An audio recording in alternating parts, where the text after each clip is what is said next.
from the Portuguese news agency, Lusa, and she's writing from Lisbon. Her name is Cristina Ferreira, and she says, I have two questions. I would like Director John to address refugees' situation in Africa regarding the pandemic.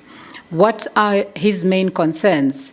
What is this Africa CDC plan and guidelines for this segment of the population?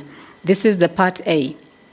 Then the part B is, has Africa CDC received requests for support from the 5 Portuguese-speaking countries in Africa? What kind of support has been requested? Medical supplies have already been sent to these countries. What medical supplies and in what quantities? The refugee situation is of concern to us because we truly don't want the virus to seed into vulnerable populations. And as you heard me mention, the Bureau of the Executive Council has expressly asked that we pay attention to that. And we will be developing guidelines for that. We haven't, but we will be developing, guidelines on that and specific programs that will target those vulnerable populations there. I think that is, and we'll keep you updated. With respect to the 5 Portuguese countries in Africa, we've treated all countries as we speak equally. All countries were provided training.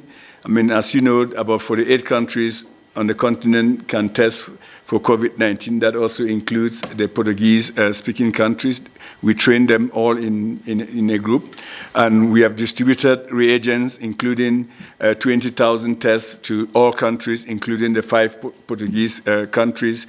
So, and we continue to provide online training in other areas there, including the 5 Portuguese countries. So I believe that that everybody on the continent so far has been treated equally. Now, going forward, some of our efforts will be targeted to those countries with the highest disease burden. I just mentioned at the start of my briefing and gave you a list of 5 countries that were on the top. That was Morocco, South Africa, Egypt, Algeria, Cameroon. And as the pandemic changes, we'll tailor our support to that, to those countries that will be heavily affected. In other words, if a country has 8 cases, there is absolutely no reason why that country should have 1 million tests, and you are not probably using it. And then a country that has 2,000 cases and is struggling to test the contacts, it will be in short supply. We have to show understanding and solidarity across the board. So I think going forward, some of it, and we really wish that the situation doesn't go out, escalate, so that we can at least cope with the support that we are providing. But that going forward, the support will be tailored to against the burden of the disease.